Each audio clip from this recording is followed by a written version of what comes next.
Romanos, capítulo 6, verso de número 14.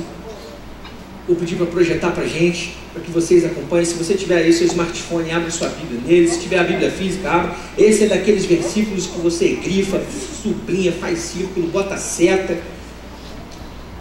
Romanos 6, verso 14, vai dizer: porque o pecado não terá domínio sobre vós, pois não estáis debaixo da lei, mas sim debaixo da graça. É uma versão que vai dizer: o pecado não dominará vocês, pois vocês não são mais controlados pela lei, mas pela graça de Deus. Aleluia. Na NBV vai dizer: nunca mais o pecado deverá voltar a dominar vocês. Aleluia. Pois agora vocês não estão mais debaixo da lei, mas livres sob a graça de Deus. Aleluia. Então agora, quando a gente ler esse título dizendo você não me domina, nós vamos colocar a palavrinha pecado antes. Então a gente vai dizer: pecado, você não me domina, sou liberto pela graça. Aleluia. Vamos dizer isso juntos? Vai! Pecado, você não me domina, sou liberto pela graça. Aleluia. Essa é uma realidade na sua vida, meu irmão? Os 3 amém, tá beleza. Mas essa é uma realidade na sua vida. Hoje a gente vai então, com essa mensagem, com essa palavra, nós vamos então compreender que nós somos de fato libertos do pecado pelo poder transformador da graça. Na lei, o pecado tem poder sobre a minha vida. Na lei, o poder do pecado domina a minha vida. Mas na graça, eu sou liberto, eu sou livre do pecado. Amém. Glória a Deus por isso. Vamos fazer mais uma oração juntos. Eu tenho feito aqui esses dias e quero que você repita comigo. Diga assim: nesta manhã, mais uma vez, a palavra de Deus vai fazer um efeito transformador e abençoador na minha vida. Eu não sairei daqui da mesma forma que entrei, mas sairei mais parecido em palavras, em pensamentos e em ações com o meu Senhor Jesus. Glória a Deus. É para isso que nós estamos aqui hoje nessa manhã. É para isso que nós viemos às quintas, aos domingos, às segundas, às terças. Não importa o dia, não importa qual encontro seja, mas cada encontro dessa casa tem um objetivo: para que sempre que você venha, você receba, seja instruído, seja treinado, seja ensinado, receba um alimento sólido, para que dessas portas para fora você possa então ser mais parecido com Jesus. É isso que nós estamos aqui.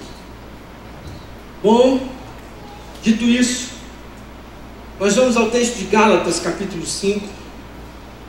E esse contexto de Gálatas, e principalmente o capítulo 5, ele vai expor para a gente dessa liberdade que existe em Cristo e dessa liberdade que está disponível para nós em Cristo. E já no verso de número 1, vou pedir para o pessoal aí para projetar, por favor, fica ligadinho aí para vocês irem acompanhando comigo. De cara, ele já dá o pé na porta e diz muita coisa numa frase: foi para a liberdade que Cristo nos libertou. Foi assim que Cristo nos libertou. Tem uma tradução que vai dizer, se não me engano, acho que é a NVI ou a ARA: foi para a liberdade que Cristo nos libertou. Lá, ó. Verso 1, primeira frase, vamos dizer isso juntos? Foi para a liberdade que Cristo nos libertou. É isso. Se a gente pudesse então pegar a Bíblia, botar ela dentro de um liquidificador, fazer aquele suco de Bíblia. Já tomou suco de Bíblia, amigo? Tem gosto de página. Brincadeira. Mas se a gente pegasse então a Bíblia, retorcesse ela, fizesse aquele suco da Bíblia, o que sairia dali? Está aqui, nesse versículo, Gálatas 5, capítulo 1. Uma palavra que muda tudo, que vai mudar de maneira completa, vai transformar a nossa volta, vai transformar a maneira como eu enxergo minha vida e principalmente a maneira com que eu me relaciono com Deus. Uma palavrinha chamada liberdade. Plano perfeito de Jesus, seu sacrifício na cruz, os seus 3 anos de ministério, aquilo que ele ensinou, tudo que Jesus fez tinha um objetivo principal, meu irmão: nos tornar livres. Livres. Foi para a liberdade que Cristo nos libertou. Nos tornar livres. Em Cristo, eu e você somos livres. Em Cristo, eu e você somos livres. Fala para quem está do teu lado: em Cristo você é livre. E que isso não seja somente uma frase na tua boca, meu irmão, mas que seja uma verdade na sua vida. Em Cristo você... Felipe, você está dizendo que nós somos livres, mas livres de quê? Liberdade? Que liberdade é essa? De onde vem essa liberdade? Você pode pensar: eu já sou alguém livre, eu sou dono do meu nariz, eu tomo as minhas próprias decisões, tenho a minha independência. Que liberdade é essa então que é oferecida por Jesus? Que liberdade é essa que está dizendo que foi para isso que Cristo veio? Em Cristo você é livre da lei. Em Cristo você é livre da escravidão do pecado. Em Cristo você é livre da condenação e já houve justificação para você. Em Cristo você é livre das suas vontades e da vontade da sua alma e da sua carne, pois o Espírito Santo agora habita em você e é Ele que te conduz. Em Cristo eu e você somos livres, libertos, justificados e plenamente perdoados dos nossos pecados. Essas são as liberdades das quais Cristo veio trazer para nós. Em Cristo eu sou livre da lei, não mais um conjunto de regras me conduzindo, mas agora o Espírito Santo em mim, a lei escrita no meu coração, guardada no meu coração, e o meu relacionamento próximo com Jesus, vivendo o tempo da nova aliança, o tempo da graça. Esse é o tempo que nós estamos. Em Cristo eu sou livre de uma escravidão, não mais o pecado me domina, não mais os meus desejos carnais me dominam, mas a partir de agora o Espírito Santo está dentro de mim, está sobre mim, e a vontade dele é a minha. Precisa estar alinhado. Em Cristo eu sou livre de uma condenação, porque se eu era pecador, Deus olhava para mim, Deus e pecado na mesma frase é meio difícil, mas Deus então envia seu Filho por amor a mim, Ele então recebe o meu lugar, toma o meu lugar, recebe então o pecado da humanidade sobre Ele, e pelas suas pisaduras, eu e você, nós somos sarados. Em Cristo nós somos livres das nossas vontades, como eu disse, e em Cristo nós somos justificados e plenamente perdoados dos nossos pecados. Amém. Eu e você, nós precisamos crer nisso. Não é somente um pensamento positivo que a gente deve trazer sobre a nossa mente, mas a gente deve crer de maneira firme e genuína de que em Jesus eu sou livre para viver a plenitude de uma vida em abundância. Ele disse para mim que Ele tinha para mim uma vida e vida em abundância. E não é para quando eu chegar no céu. Isso faz parte do pacote. Mas é uma vida em abundância onde? Aqui. Na era presente, nesse tempo. Existe uma vida plena que Jesus planejou e conquistou para mim e para você. Mas na nossa vida nem sempre é assim. Na nossa vida nem sempre a gente coloca a nossa mente firmada nessa verdade. E principalmente quando eu peco ou quando eu erro o alvo, vem sobre mim um sentimento de vergonha, de culpa. Eu penso então nos meus pecados e isso traz peso para a minha vida. Eu vou devagarinho me afastando.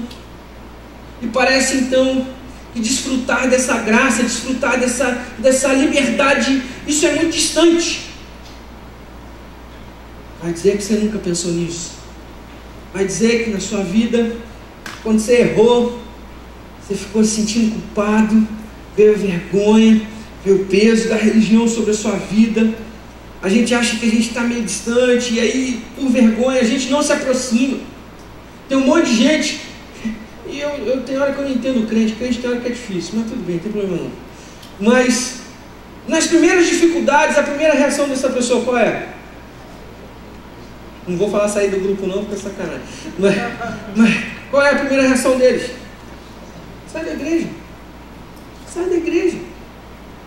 Meu pai dizia, justamente no momento onde você não pode se isolar, justamente no momento onde ficar sozinho, mente vazia justamente no momento onde você mais precisa estar perto de gente, dividir a carga, dividir o peso, fazer o caminho de volta, a gente se isola.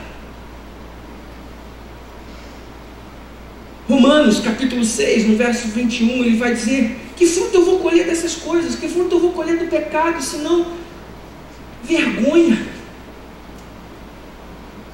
Eu tenho vergonha. E aí ele vai dizer: olha, o que eu vou colher do pecado, o fim dele é a morte. Diante de um pensamento assim, então eu decido, eu vou então viver minha vida do mesmo jeito, eu vou me relacionar com Jesus meio que à distância. Tem gente que acha que existe um sabonete gospel, e aí ele só vem no culto de ceia. Se tu é desses, hoje vai melhorar em nome de Jesus. Ouvi uns amém aí. Mas parece então que a gente vem tomar um banho de um sabonete gospel, a gente vem e confessa, e volta para as velhas práticas, sente o peso da religião, e vai para casa, e peca de novo, aí vem para cá, pede perdão, confessa, não sei o que, e fica nesse ciclo. Até quando vai ser assim?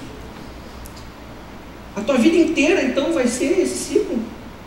Pô, não é possível. Não é possível que a gente vai viver a vida do mesmo jeito. Gálatas capítulo 5, verso de número 4, vai dizer: olha, vocês procuram ser justificados pela lei, mas essa lei separa vocês de Cristo. Quem procura isso, a palavra está dizendo que caiu da graça. Isso é forte. Isso é importante, gente. Aquelas pessoas que vivem na graça, que estão vivendo esse novo tempo, essa nova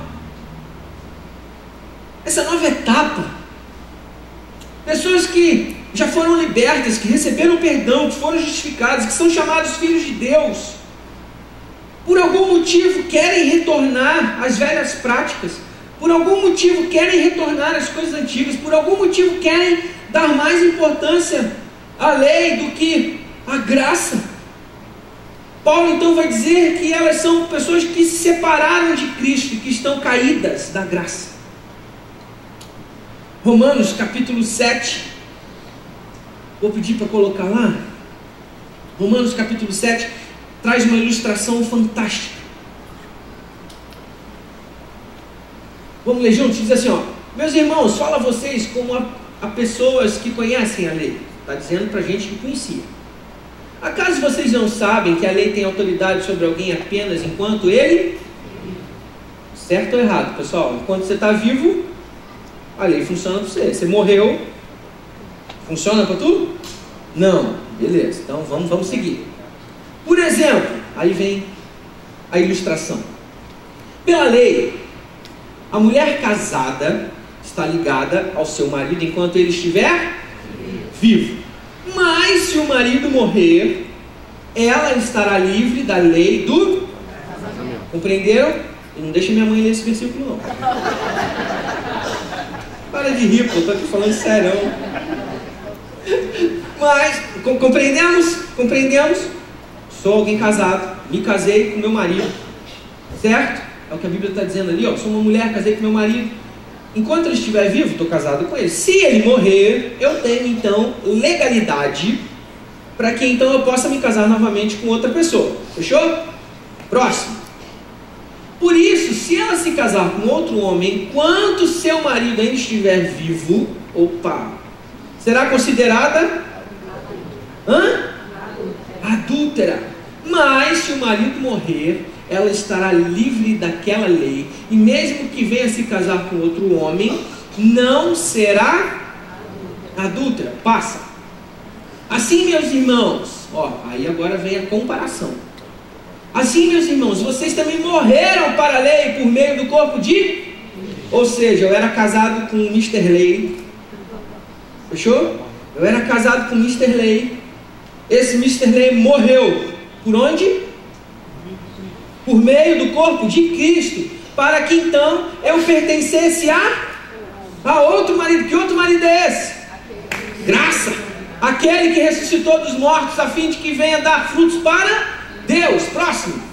Pois quando éramos controlados pela carne, as paixões pecaminosas despertadas pela lei atuavam no meu corpo. Olha só o que a lei faz.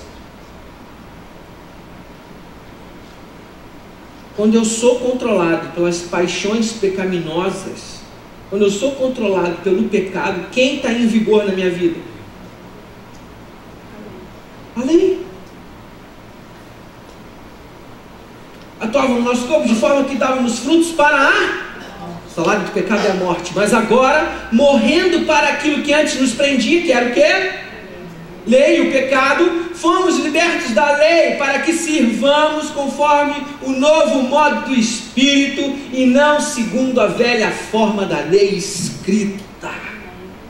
O que Paulo está dizendo aqui, gente, é que quem vive na graça, quem vive as verdades do Evangelho, quem foi exposto a esse ensinamento de Jesus, mas tem uma vida que não reflete isso, tem às vezes uma vida que é legalista para si e para os outros, alguém que prefere voltar às velhas práticas, ele é comparado a uma mulher adúltera. Cara, dói, né? Uma mulher casada. Então, o exemplo que ele vai dar, a gente viu.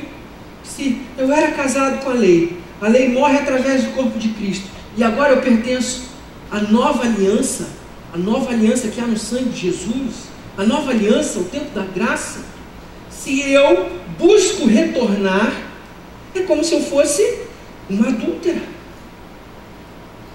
Mas aí o verso 6 nós lemos, vai dizer: porém agora nós estamos livres da lei, porque nós já morremos para aquilo que nos mantinha prisioneiros. Por isso eu e você, nós somos livres para servir a Deus, não da maneira antiga, obedecendo a lei escrita, mas da maneira nova, obedecendo ao Espírito de Deus. Aleluia! Eu e você somos livres para servir e amar a Deus.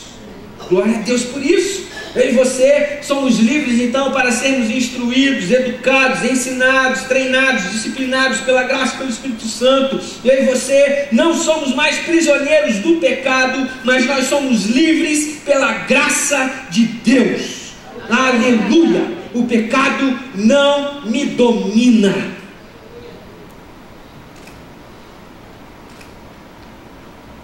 Bom, vem o título dessa mensagem novamente: pecado, você não me domina. Eu sou liberto, eu sou livre pela graça de Deus.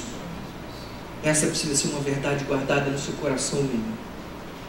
Pecado não te domina. Se você é nova criatura, se você é filho de Deus, se você diz que já aceitou Jesus no seu coração, se você vive uma vida de novas práticas e não das práticas antigas, aquilo que era velho passou, isso que tudo se fez novo, o pecado não te domina, mas você é livre e liberto pela graça. Mas, mesmo que a gente faça uma declaração como essa, mesmo que eu creia de maneira genuína na minha mente, eventualmente eu e você pecamos.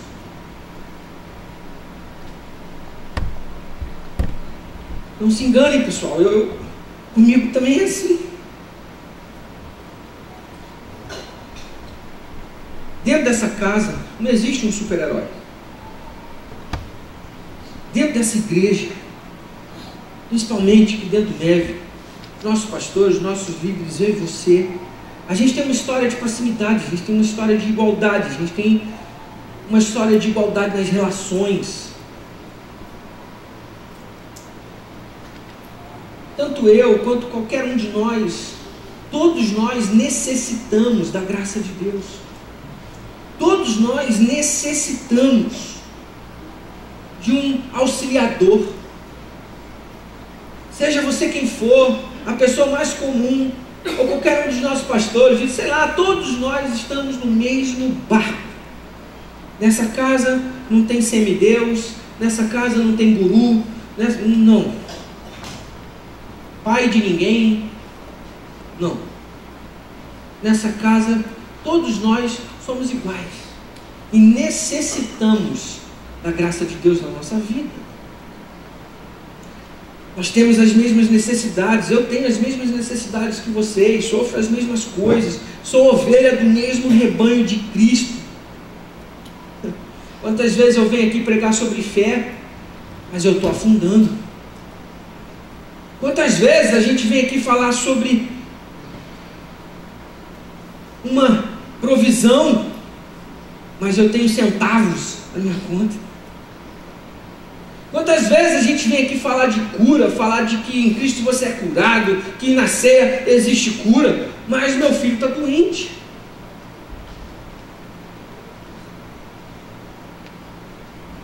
Eu sou gente, como qualquer um de vocês. Nessa casa, todos nós somos iguais, comigo não é diferente. E aqui uma dica para você: se por um acaso você conhece algum líder, algum pastor que diz que é meio super-homem, que tem uma aparência de muita religiosidade por aí, que acha que é muito perfeito e que o resto do mundo que o siga, meu irmão, uma dica para você: saia correndo o mais rápido possível. Fuja, porque normalmente os que arrotam mais santidade são os que mais estão inseridos nos escândalos. Triste realidade. E por que eu resolvi trazer esse tema para vocês? Por que eu resolvi trazer esta palavra para vocês? Porque, como eu disse, comigo não é diferente. Nessa semana, na luta entre minha carne e meu espírito, eu alimentei mais a minha carne. Eu dei ouvidos mais aos meus desejos pessoais e não aquilo que de fato estava alinhado ao Espírito Santo. E aqui, sem nenhum tipo de demagogia e com um coração muito aberto, de uma maneira muito honesta, minha carne venceu.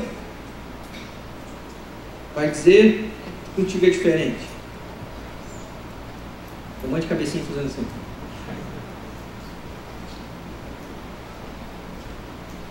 Eu não tenho dificuldade de me expor nesse sentido, dizer que sou um igual, que necessito de Jesus tanto quanto qualquer um de vocês. Preciso alimentar o meu espírito todo dia. E a gente aprendeu aqui, Gálatas 5, no verso 17, existe uma luta descrita, que Paulo vai dizer: olha, existe uma luta que acontece dentro da sua mente. Existe uma luta que acontece todos os dias dentro da sua mente, entre carne e espírito, entre as tuas vontades, os teus desejos e aquilo que é alinhado à palavra e que é a direção do Espírito Santo para a tua vida. E aí tem uma pesquisa que vai dizer que um ser humano, em média, ele tem de 50 mil a 70 mil pensamentos por dia. Pensamento para boné, né? De 50 a 70 mil pensamentos por dia. E essa pesquisa vai dizer que 90% destes pensamentos são exatamente os mesmos pensamentos todos os dias. Já pensou? Eu tenho 60 mil, 70 mil pensamentos por dia e 90% dele, todos os dias eu penso neles a mesma coisa toda hora, no mesmo momento.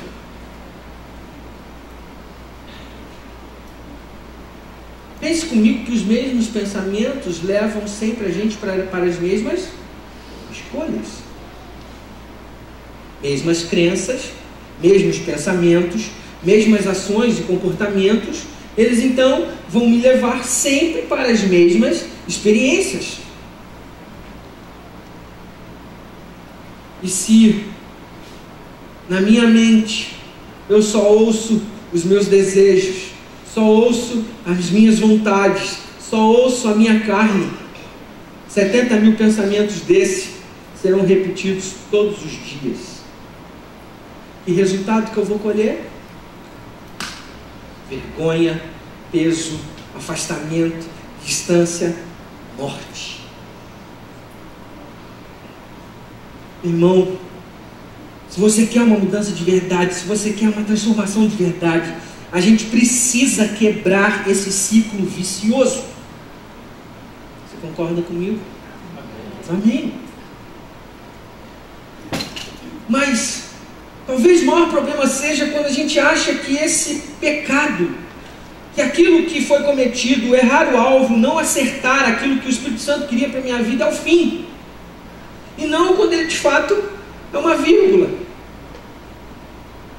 E quando a gente acha que o meu erro foi o final das coisas, o resultado, de novo, morte, vergonha, peso, destruição, afastamento, esfriamento. Mas a gente não pode transformar o nosso eventual erro no ponto final, mas ele precisa ser para nós uma vírgula. Uma oportunidade, então, para que um ciclo seja interrompido e quebrado. Meu irmão, você precisa sair daqui hoje com algo gravado no seu coração. O pecado, ele só é morte para quem permite que seja morte. O pecado só é morte para quem permite que ele seja morte. Paulo vai trazer um exemplo dizendo, olha, só precisa de um pouquinho de fermento numa massa para que ela cresça. Só precisa de um pouquinho de pecadão, ou pecadinho, ou sei lá. Mas precisa um único pensamento errado, para que então uma massa, uma vida, uma história talvez seja construída em cima de algo que é ruim. E nessa semana eu tive a oportunidade de fazer isso, fui fazer massa de pizza. Legal, adoro essas coisas. Comer e cozinhar. Mas é impressionante, você bota o fermento, parece que não vai acontecer nada. Você deixa reservado, bota um paninho por cima, meia hora depois, triplicou de tamanho. É impressionante. Fica levinho, a coisa, fica gostoso, aleluia, glória a Deus. Mas é impressionante, de fato, um pouquinho de fermento traz leveza a toda a massa, faz ela crescer. Um pouquinho de um pensamento errado, um pouquinho de uma crença errada, vai fazer na nossa vida um estrago grande. Talvez, meu irmão, você esteja permitindo que o teu pecado te leve para a morte. Mas em nome de Jesus, nessa manhã, decida interromper, quebrar esse ciclo, quebrar estas escolhas erradas. E hoje, troque o pensamento, pois onde abundou o pecado, superabundou a graça de Deus. Aleluia! Glória a Deus! Romanos capítulo 6, no verso 22, vai dizer, olha, mas agora que nós fomos libertos do pecado, nos tornamos filhos de Deus, ou seja, quem é filho de Deus tem o que como consequência? Ora, gente, estou sozinho não. É liberto do pecado. Fechou?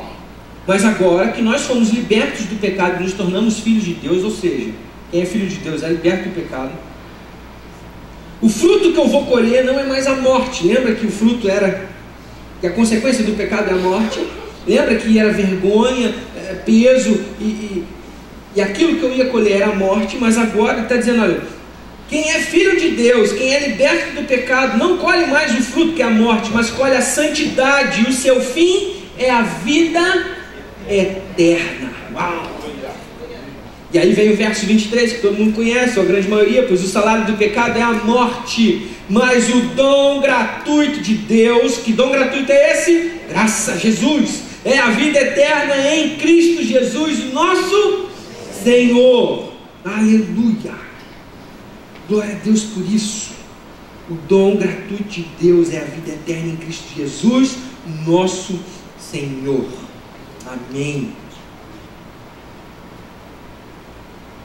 A primeira parte, então, do livro de Romanos, a gente vai ver Paulo traçando um grande retrato do que é a graça e do que é esse perdão disponível por Deus. E queria te incentivar, leia o livro de Romanos. Para muitos teólogos é a obra-prima da Bíblia. Tem um livro principal em toda a Bíblia, o livro de Romanos. Leia, é curtinho, é bom de ler, tem uma leitura gostosa. Você vai entender muito sobre o que é a graça, sobre o que é o perdão, e eu tenho certeza que essa leitura vai fazer muito bem para a sua vida. Você será transformado pelo poder da palavra, eu creio nisso. Então ele vai trazendo esse retrato, esse paralelo entre graça e perdão. E isso, gente, é colocado de uma maneira tão extraordinária, tão forte. E tem algumas perguntas que a gente escuta por aí diante daquilo que Paulo fala. E talvez alguém desonesto, alguém com coração malicioso, vai perguntar depois de ler: será então que quanto mais eu peco, mais oportunidade Deus tem de me perdoar? Se onde abundou o pecado, superabundou a graça, quanto mais pecado, mais...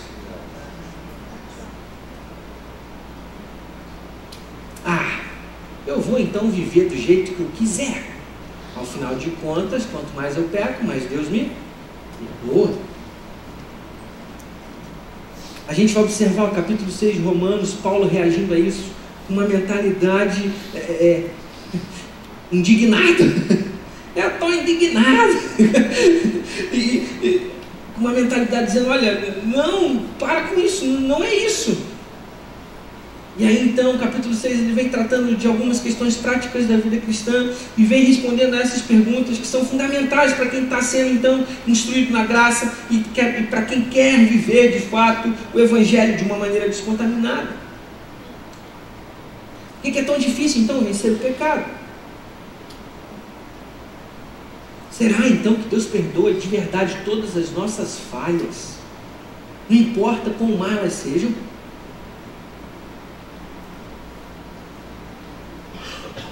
Esses dias eu estava na reunião de pastores e por um acaso eu achei a tese e a monografia do meu pai de 1993 do seminário. Livres da lei, libertos pela graça, era o tema. Eu falei: legal, estou indo no caminho. E aí ele vai dizer: como é que pode a nossa mente humana compreender que a prostituta, que o ladrão, que o assassino tem o mesmo perdão disponível do que você, certinho?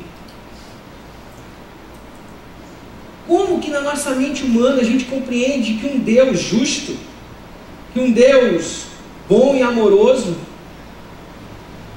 trata o mais doido, a pessoa mais complicada, conforme o cara mais comum, disponibilizando para ele a mesma graça, as mesmas oportunidades, o mesmo perdão e o mesmo amor? O que acontece então quando de fato a gente se torna um cristão? Paulo então vai mostrar para a gente e vai trazer para a nossa realidade de vida situações que hoje para nós são as mesmas. Paulo vai dizer que enquanto ele buscava ser uma pessoa boa através de seus esforços, enquanto ele buscava ser alguém bom e seguindo a lei, ele acabava sendo derrotado pelo pecado, porque quanto mais ele buscava a lei, mais pecado vinha sobre a vida dele. E mesmo que as intenções dele fossem intenções boas, ele buscava vender essa batalha contra o pecado com base nos seus planos e nas suas próprias capacidades e habilidades. Mas ao refletir sobre isso, sobre essa luta contra o peso da lei, contra o pecado, Paulo então vai chegar a uma única conclusão. Em Romanos 7, verso 24, ele vai dizer: olha, miserável homem que sou.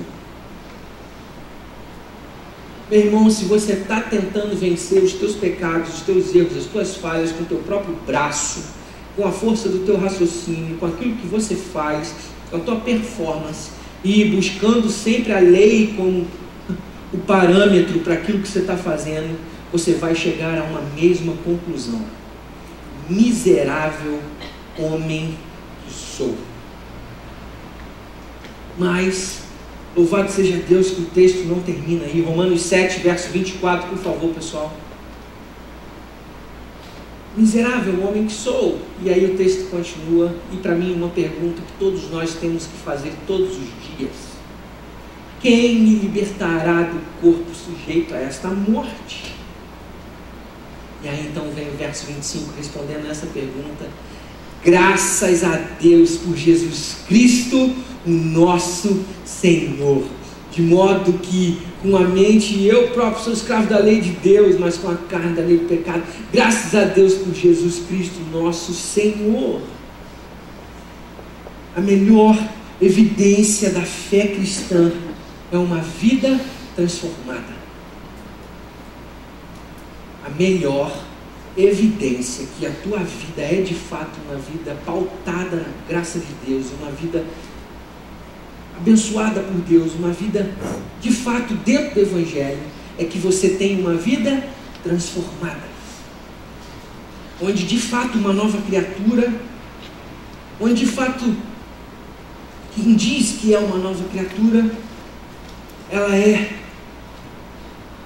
tem os seus pensamentos, as suas atitudes. Ela diz: olha, eu de fato morri para o pecado, e eu estou vivendo para Deus e para Cristo. E, gente, minha vida inteira dentro da igreja,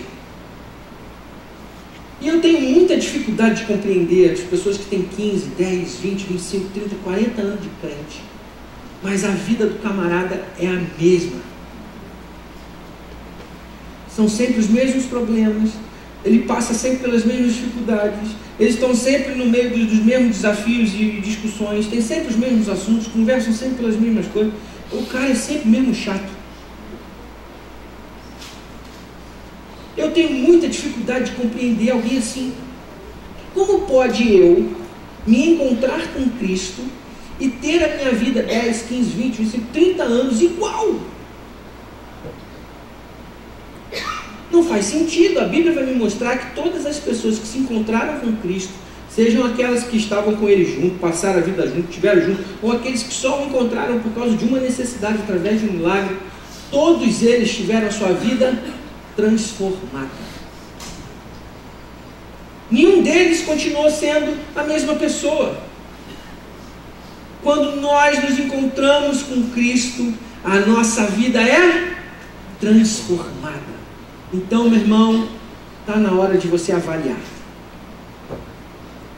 A minha vida tem sido a mesma durante anos. Eu de fato estou avançando, estou buscando coisas novas, as coisas têm acontecido na minha vida. Eu tenho visto transformação. Eu tenho ido rumo a uma maturidade cristã e subido um degrauzinho de cada vez.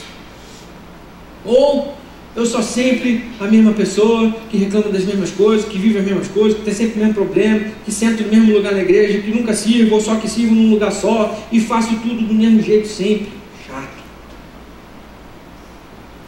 Se isso é uma evidência na sua vida, meu irmão, em nome de Jesus, hoje nessa manhã, se encontre com Jesus de verdade. Porque se há 20 anos, 30 anos a sua vida é a mesma, desculpa, você não se encontrou com Cristo. É duro. Talvez você o conheça de longe, você possa ter esbarrado, talvez você faça parte da multidão, mas você não conhece Jesus de verdade. O Jesus que eu conheço diz que nós somos mais que vencedores. O Jesus que eu conheço diz que nós temos vida mais que abundante. O Jesus que eu conheço diz que de fato a gente vai ter algum tipo de dificuldade, mas que era para a gente ter calma e tranquilidade e paz, porque Ele venceu o mundo. Se Ele venceu, nós também vamos vencer. Esse é o Cristo que eu conheço. Em Jesus nós temos uma vida completamente transformada, completamente mudada, onde acontece de fato uma conversão.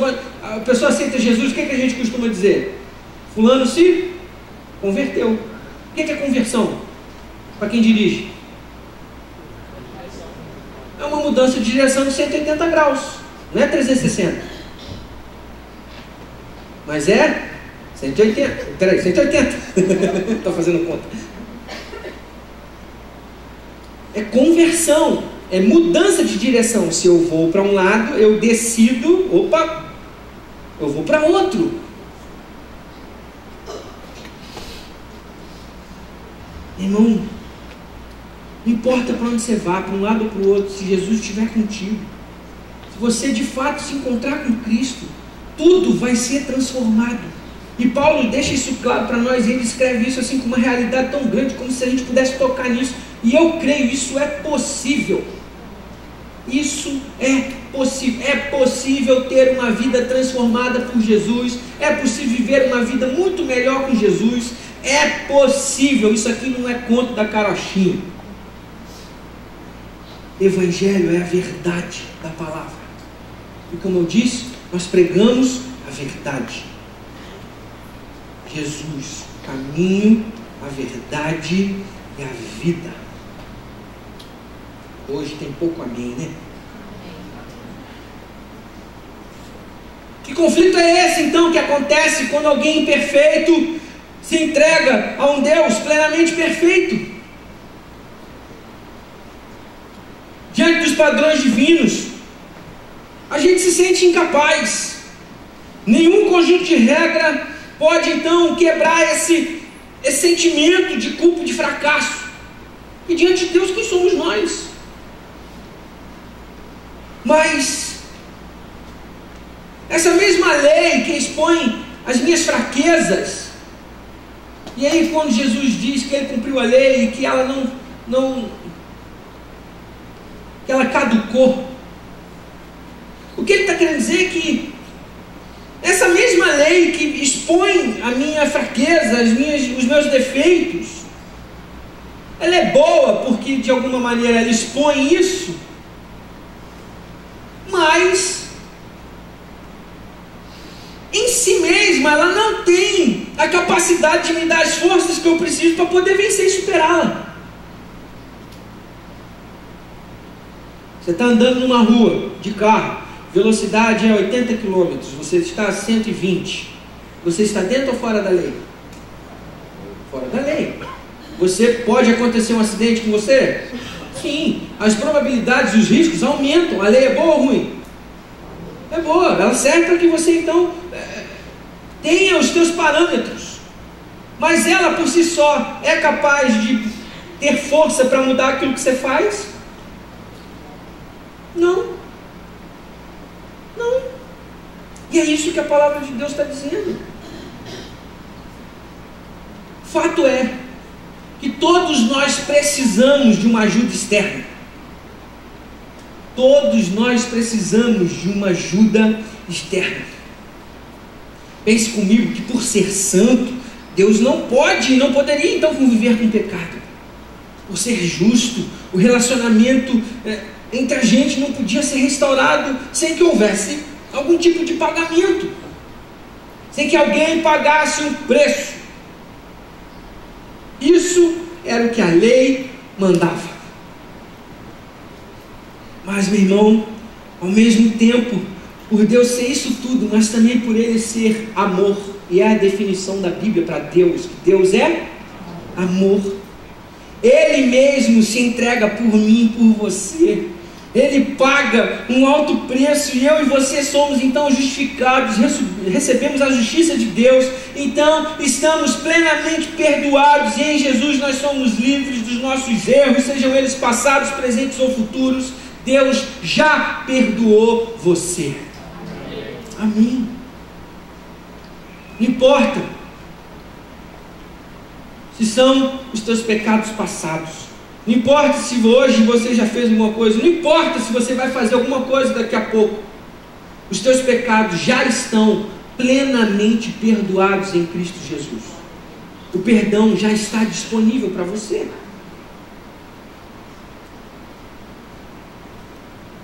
É interessante porque a gente tem,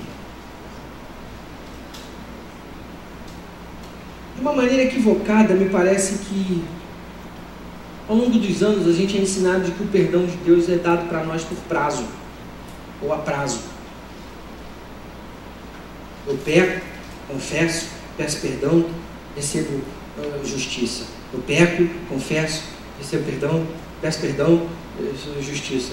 Eu peco, eu confesso, ciclo interminável. Se a gente seguir essa lógica, quando que isso acaba? Nunca.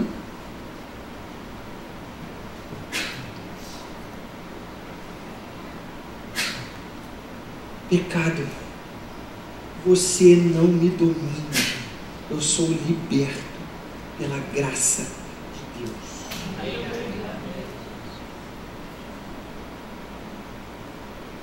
Não quer dizer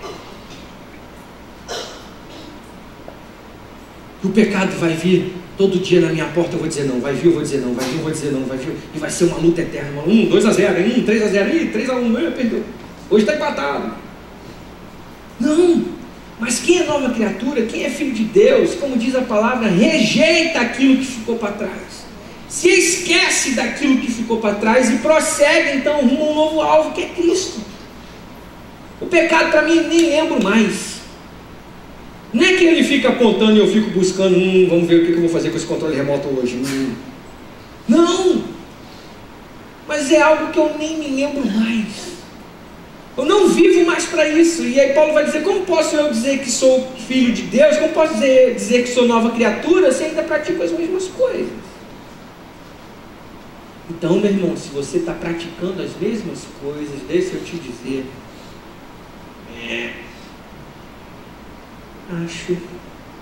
penso que a velha criatura está por aí. Porque quem é nova criatura deixa as coisas para trás e segue rumo a um novo alvo. Bom, diante disso, e aqui eu concluo, uma resposta final precisa ser dada. E então parece que como um respiro de ar fresco vem então o capítulo 8 de Romanos e traz para a gente uma sequência de passagens esperançosas. Eu queria que você lesse isso durante essa semana. Faça esse exercício, pegue a palavra de Deus, dê uma lida, capítulo 6, capítulo 7, capítulo 8 de Romanos. Faça isso essa semana. Tenha esse propósito. E ali então o Espírito Santo ele é colocado como um personagem principal. A gente vem aprendendo o papel dele na nossa vida. A gente é ensinado que o Espírito coopera com a gente no nosso relacionamento com Deus. E o Espírito Santo ora por nós mesmo quando a gente não sabe nem o que falar. Cara, isso é fantástico. Já pensou ter o Espírito Santo orando por você quando você não sabe nem o que dizer? Cara, isso é lindo. E a gente vai ver então, no capítulo 8, graça e o Espírito Santo nos ensinando a sermos de fato filhos de Deus. Eu quero dizer para você que os nossos conflitos, eles não vão desaparecer. As dificuldades, elas não vão sumir da sua vida, mas a maneira com que você encara e enxerga isso tudo é transformado. Com Deus trabalhando por nós, eu e você somos mais do que vencedores. Vou dizer de novo que eu acho que você não entendeu. A palavra de Deus vai dizer que Ele trabalha em nosso favor, e porque Ele trabalha em nosso favor, eu e você somos mais do que vencedores. Vamos crer nisso de verdade? Um dia Ele vai tornar então toda a sua criação perfeita novamente, e essa promessa nos garante que nada pode nos separar do amor de Deus. Romanos capítulo 8. Nada pode nos separar do amor de Deus. Irmão, eu não conheço teu coração, não conheço a tua história de vida. Talvez por causa dos teus erros, por causa dos nossos pecados, dos desafios de viver uma vida de acordo com o que a palavra de Deus nos ensina, a gente vive em conflito. A gente vive uma vida aprisionada. Às vezes a gente se sente um hipócrita por causa das nossas falhas e limitações, e a gente se fica envergonhado. A última coisa que a gente quer é vir. A última coisa que a gente quer é aparecer para Jesus. Dizendo, Jesus, estou aqui, errei.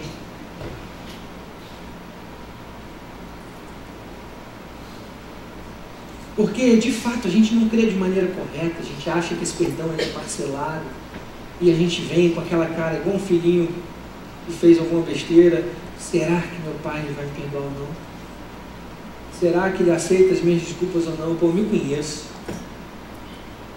Eu me conheço. Eu sei que o vício volta. Eu sei que o erro aparece de novo. O que falta para nós é a crença correta de quem nós somos. O que falta para nós é a crença correta de quem Deus é. O que falta para nós é assumirmos de fato a identidade, dizendo, eu possuo uma nova identidade, eu sou filho de Deus. E Deus não é um Senhor com um raio na mão querendo me fulminar, mas Ele é meu Pai amoroso. E por ser filho de Deus, eu sou uma nova criatura. E por ser uma nova criatura, práticas novas, pensamentos novos, ações novas, palavras novas, vida nova, transformada, em nome de Jesus. Meu irmão, se isso por um acaso acontece com você, deixa eu te dar uma notícia para fortificar, encorajar você, estabelecer aqui um ensino.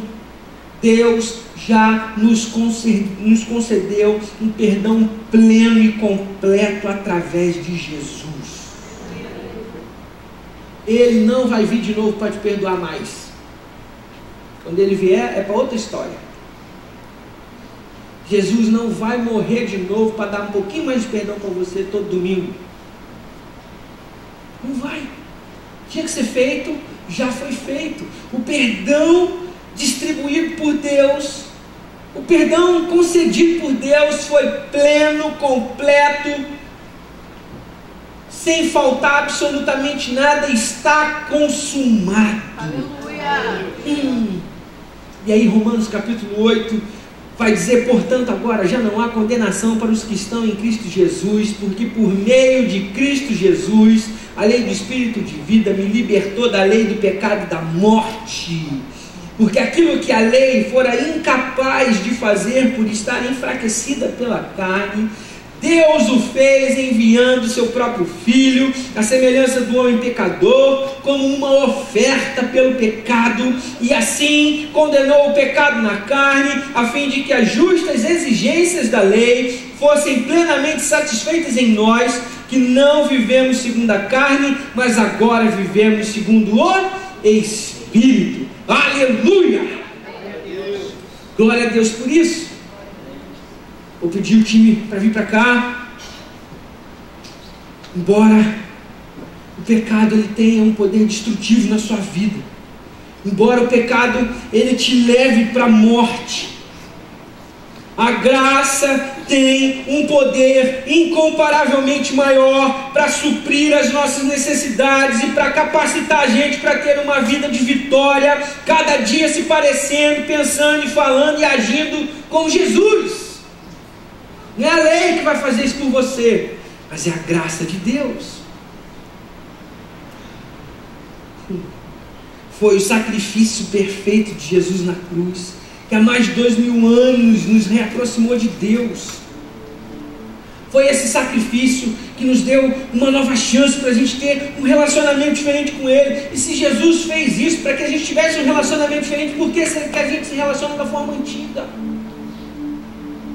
Por que a gente prefere o conjunto de regrinha?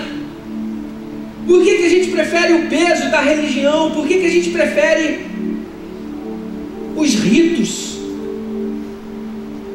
Por que a gente prefere dar atenção à coisa e não a Cristo? Eu tenho dito isso aqui de maneira veemente. A maior bênção de todas não é aquilo que Ele pode te dar, mas é Ele. A maior bênção não é o que Ele pode colocar na sua vida, mas é a presença de Jesus na nossa vida. Não existe bênção maior do que essa. Jesus na minha e na sua vida. Aleluia. Gente, o sacrifício de Jesus abriu o caminho então para que a gente fosse inserido na família de Deus. A palavra de Deus vai dizer que Ele nos adotou como filhos. Você não está órfão. Aleluia. Você é filho de Deus. Filho de Deus. Deus te adotou. Gostei. Vamos desfrutar disso. Vamos desfrutar disso. Mas não adianta esse monte de palavra bonita se tu não crê. Não adianta esse monte de coisa, um evangelho desse disponível para você, se você não crê e ainda se acha o cocô do cavalo do bandido. Não foi para isso que Deus nos chamou. Deus nos chamou para sermos separados, santos. Temos das trevas para a luz, da morte para a vida. Nós temos um propósito de vida. Deus nos chamou para que a gente fosse mais que vencedor, para que a gente tivesse vida abundante, para que a gente fosse chamado filho de Deus. Ele agora é o nosso Pai e nós somos os filhos amados dele. Foi retirado de nós todo o peso, toda acusação, todo o julgamento pelos nossos erros e pecados. O amor de Deus se manifestou, não somente cobriu os meus pecados, mas anulou todos eles. Glória a Deus! Meu irmão, você precisa crer nessa verdade e viver uma vida diferente em nome de Jesus. Não há mais uma vida de escravidão, não mais uma vida presa e controlada pelos teus desejos e pelo pecado, mas uma vida de liberdade em Jesus. Aleluia! E aqui eu quero encerrar lendo com vocês Hebreus capítulo 8, versos número 12. Hebreus capítulo 8, verso de número 12.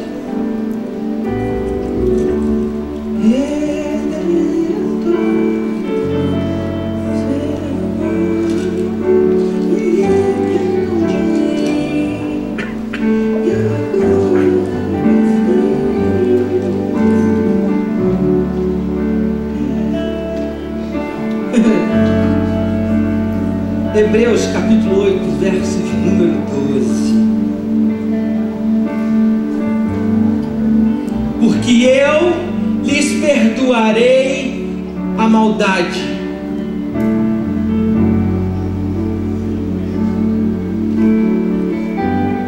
e não me lembrarei mais dos seus pecados. Tem uma tradução que vai dizer que dos seus pecados Deus jamais se lembrará. Se Ele jamais se lembrará, então eu, toda a ceia, venho aqui e fico confessando.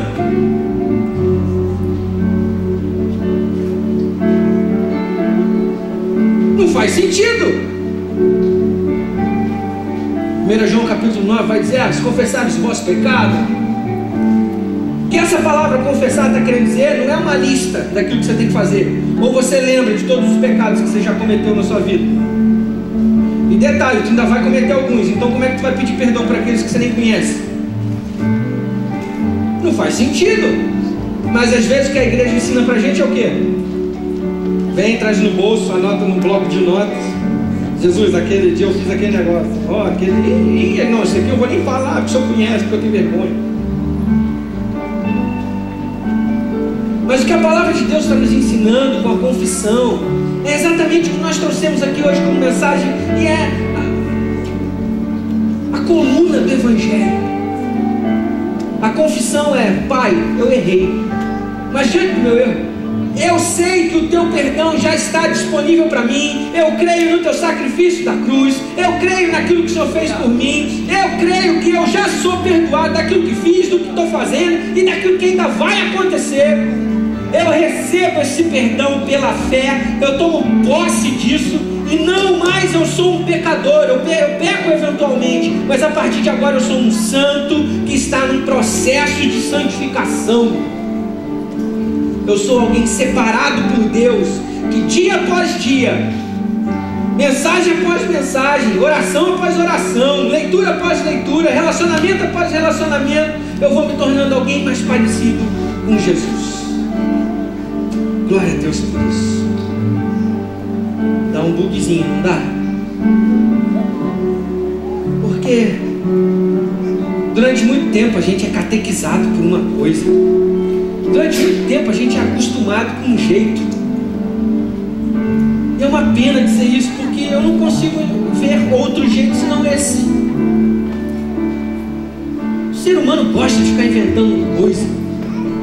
O ser humano gosta de ficar arrumando apêndice. O Evangelho é um só: Jesus Cristo, nosso Senhor e Salvador, perdoou os nossos pecados e foi para a liberdade que Ele nos libertou. Ponto. É nisso que nós precisamos crer. Se coloque de pé. Aleluia. Não sei se você está crendo muito não, viu? Mas em nome de Jesus, Em nome de Jesus, hoje, se existe algum tipo de barreira na tua mente, se existir algum tipo de crença errada, equivocada, em nome de Jesus, hoje, nessa manhã, está sendo quebrado. Mas não está sendo quebrado somente pelo poder de Deus, porque Ele já fez isso, então agora é a sua parte. É crer naquilo que é correto, é viver aquilo que é diferente, e não mais praticar as coisas velhas, não mais ficar lutando contra o pecado, porque essa luta não é feita por você, essa luta já foi feita por Cristo. E adivinha quem venceu? A gente acha que de vez em quando a gente tem que ficar crucificando Jesus um pouquinho, né? E não, Jesus, espera aí, deixa eu fazer mais uma coisinha aqui para ver se... Não, meu irmão, já foi vencido por completo por Jesus no meu e no seu lugar. Pronto, resolvido. Ah, mas o perdão também já foi perdoado por completo, passado, presente e futuro, está disponível. Ele dá pela graça, você recebe pela fé. Você só vai viver uma vida diferente se você crer de verdade, se você confessar a fé, se você confessar a palavra, se você viver uma vida diferente, se você então dizer: Deus, eu recebo isso e aplico isso na minha vida, o pecado não me domina, eu sou liberto pela graça em nome de Jesus. Aleluia, vamos dizer isso juntos: pecado, você não me domina, eu sou liberto pela graça em nome de Jesus. Aleluia, glória a Deus por isso. E é com esse entendimento então que eu queria que você tomasse o seu cálice, o seu pão, abrisse ele aí. Obrigado, Pai. Vocês já têm de vocês? Não? Serve isso para mim, por favor. Obrigado. Com essa mente, qualquer um, quem quiser, pode pegar esse cálice e tomar, não tem problema. No MEV nós compreendemos que a ceia ela é do Senhor, ela não pertence a uma instituição, ela não tem a ver com aquilo que eu posso ou não dizer para você. Eu não tenho regra nenhuma para ficar medindo sua vida. Não, a ceia é do Senhor. E se você quiser hoje usar esse momento para então interromper um ciclo, interromper uma prática, faça isso, vai ser bom demais. Use esse momento para que então o teu pecado, o teu erro, aquilo que nos afasta, não seja um ponto final, mas seja uma vírgula, dizendo: Deus, a partir desse momento eu errei, eu sinto vergonha, eu estou culpado, isso é chato pra caramba, tem peso sobre mim, mas eu creio no Senhor, eu creio no teu sacrifício, eu creio no teu perdão. A tua palavra diz que é para eu lançar sobre você todos os fardos e pesos da minha vida. Então a partir de hoje eu faço isso, creio de forma diferente, sou uma nova criatura, sou filho de Deus, o pecado não me domina mais e eu sou livre pela graça. Aleluia! Aleluia! A culpa que era minha, em pressão, vambora! Se levou, mas ao terceiro dia ele ressuscitou. A culpa que era minha, ele se levou, mas ao terceiro dia ele ressuscitou. A culpa que era minha, ele se levou, mas ao terceiro dia ele ressuscitou. A culpa que era minha, ele se levou.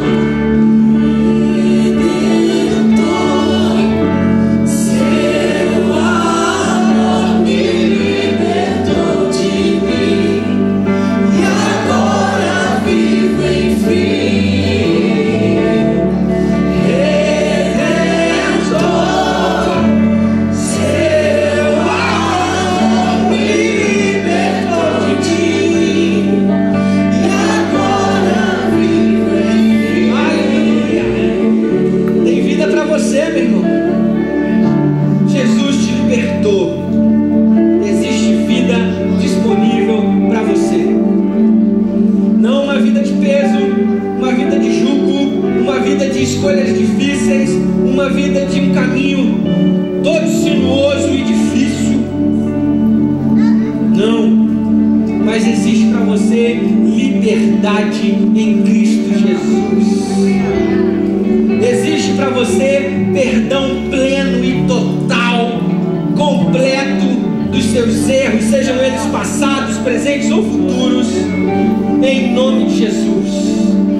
Você recebe pela fé. Eu posso pregar aqui até o final da minha vida. Se você não crer, você não vai receber. Tu vai achar muito legal, muito bonitinho, que bacana, mas não vai ser uma realidade na sua vida. Para ser uma realidade na sua vida, você precisa crer. Já foi entregue para você de graça, pela graça. Você não precisou fazer nada por isso. Jesus precisou fazer muita coisa. Custou-lhe a vida, o sangue. Para nós, graça. Não rejeite o Evangelho. Sabe o que é blasfêmia? É isso. É rejeitar a mensagem, rejeitar a verdade do Evangelho. Isso é blasfêmia. E aí? Qual vai ser a tua decisão? Rejeitar ou aceitar? E aceitando, viver uma vida diferente, realmente transformado, ou como uma mulher adúltera que casa com um, mas fica querendo voltar para o outro. Em nome de Jesus, nessa manhã, Deus está nos instruindo a sermos diferentes. Deus está nos instruindo a termos uma vida transformada de verdade. Deus está nos instruindo que o Evangelho vale a pena. Dá para ter uma vida muito melhor com Jesus nela. É nisso que eu creio, é nisso que eu tenho aplicado a minha vida. Tem sido bom demais. Eu gostaria muito que você também pudesse viver isso. E está disponível. Aleluia.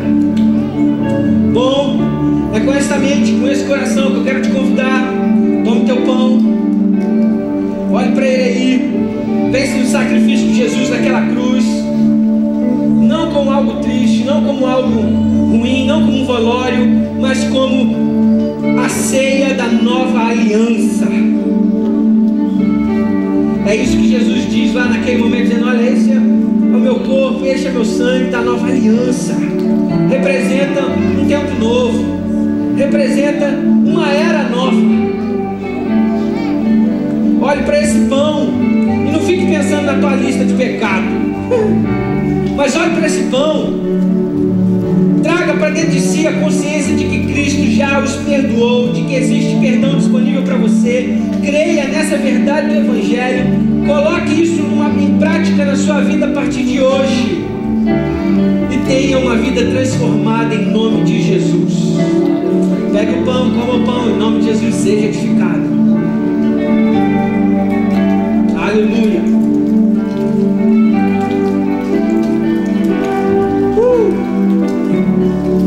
Obrigado, Jesus, por teu sacrifício.